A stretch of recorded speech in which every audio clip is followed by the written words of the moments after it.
NDA exam की तैयारी हर साल लाखों बच्चा करता है, लेकिन कुछ चुनिंदा ही अल्टीमेटली उस गोल को अचीव कर पाते हैं।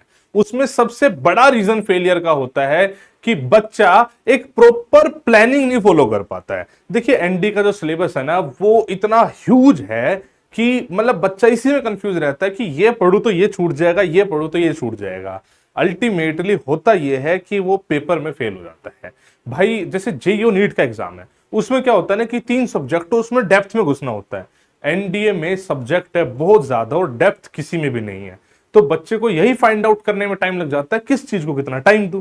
तो उसके लिए मैं एक वीडियो बना रहा हूं जिसमें मैं मंथ वाइज प्लानर बताना चाह रहा हूं हर एक उस बच्चे के लिए जो एनडीए में अपीयर होना चाहता है। मैं हर एक कैटेगरी के बच्चे को टैकल करूंगा, जो भी 10th से जस्ट पास होकर एनडीए की तैयारी करना चाहता है, या 11th में है, 12th में है, 12th पास है।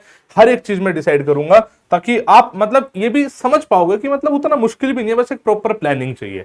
देखिए, सबसे पहले तो मैथ्स की प्लानिंग बिल्कुल अलग है, जीएटी की प्लानिंग एकदम अलग है। मैथमेटिक्स में जो सिलेबस है वो actually 11th and 12th class का है, तो उसमें आपका थोड़ा सा एक बेस भी एक्सपेक्टेड है अगर आप तैयारी स्टार्ट कर रहे हो। जीएटी में जो सिलेबस है ये 9th और 10th बेस्ड है। ये आप 10th के बाद कभी भी तैयारी करोगे, जीएटी में हमेशा उतना ही टाइम लगना है। मैथमेटिक्स में टाइम अलग होगा डिपेंडिंग ऑन कहां पे आप स्टार्ट कर रहे हो। जैसे कोई बच्चा अगर 12th पास कर चुका है, यानी 11th एंड 12th के एनसीईआरटी उसने पढ़ी है, तो आइडियल टाइम उसके लिए 4 महीने का है।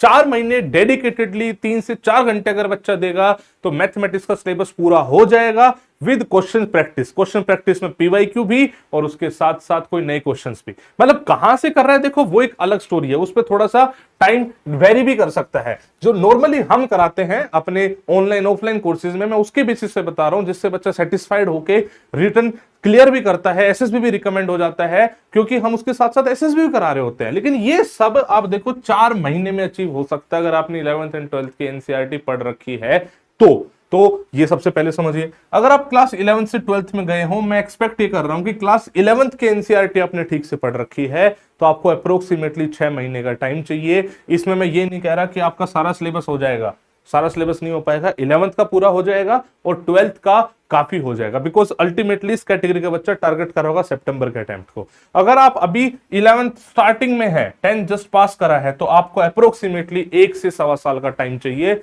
बिकॉज भाई साहब वो बेस बनेगा। एनडीए में मैथमेटिक्स 11th एंड 12th की आती है, 10th की मैथ से कोई लेना देना नहीं है, तो बेस बनाने में आपको टाइम लगेगा। अब इसके हिसाब से आपको अपनी प्लानिंग भी डिसाइड करनी पड़ेगी। अगर भाई 4 महीने का टाइम है, 37 चैप्टर है, तो कितने चैप्टर की क्या स्पीड बनेगी, आपको किस हिसाब से किस चैप्टर पे कितना टाइम देना चाहिए, वो अलग से होगा। इस बच्चे के लिए अलग होगा, इसके लिए अलग होगा, इसके लिए अलग होगा।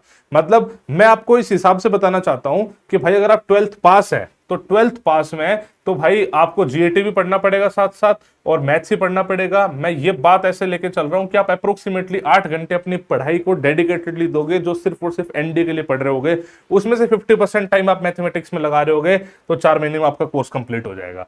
वहीं पर अगर हम बात करते हैं जीएटी की, इंग्लिश साइंस जीके तीनों की बात करें, तो आप इसको कभी पढ़ सकते हो। आप 10th के बाद पढ़ सकते हो, 11th के बाद पढ़ सकते हो, 12th के बाद पढ़ सकते हो। आपको इतना ही टाइम लगना है। इंग्लिश पूरी करने में 3 से 4 महीने का टाइम लगेगा, जिसमें मैं आपकी ग्रामर, रीडिंग कॉम्प्रिहेंशन, वोकैब सब कुछ क्लियर कर रहा हूं। साइंस की बात करेंगे तो 4 से 6 महीना लगेगा। आपकी फिजिक्स, केमिस्ट्री, बायोलॉजी रोज आपकी 1-1 घंटे क्लास होगी, मैं उस बेसिस पे चल रहा हूं। जीके की बात करें तो 4 से 6 महीने का टाइम, प्लस में करंट अफेयर्स अलग से जब आप पेपर दोगे उस टाइम पे आपको पढ़ने पड़ेंगे। ये मैं इस बेसिस पे कर रहा हूं कि आपको रोज सिर्फ 1 घंटा हर एक सब्जेक्ट में देना है, तो भी इतने टाइम में पूरा हो जाएगा। अब बात पता है क्या है, एनडीए में होता यह है कि भाई सिलेबस बहुत ज्यादा है, बट आपको सारा इन डेप्थ पढ़ना है नहीं, ऊपर ऊपर से पढ़ना है, जो पेपर में आ रहा है वो पढ़ना है। पिछले 6 साल का एक्सपीरियंस जब हम बच्चों के साथ झोंकते हैं अपने अलग अलग कोर्सेज में, तो हम इतने ही टाइम में इफेक्टिवली कोर्स कंप्लीट करा पाते हैं। आप इस बात को समझो भाई साहब कि जरूरी नहीं है कि हिस्ट्री पढ़नी है तो हिस्ट्री में आप पूरा अंदर ही घुस जाओ, नहीं। जहां से यूपीएससी पूछ रहा है क्वेश्चन, सिर्फ वो पढ़ना है। एनसीईआरटी से पूछता है नई वाली, उसी को फोकस करके आपको पढ़ाई करनी है, तो चीजें इजीली हो जाएंगी। अब ये कौन से महीने में क्या पढ़ना है, ये आपको डिसाइड करना पड़ेगा, डिपेंडिंग ऑन आप अभी आप कौन सी स्टेज पे हो। इस चीज में आप कुछ और हेल्प मेरी चाहते हो तो प्लीज कमेंट सेक्शन में लिखिएगा। मैं हर एक चीज पे अलग से इन डेप्थ वीडियो बना के भी आपको गाइड कर सकता हूं।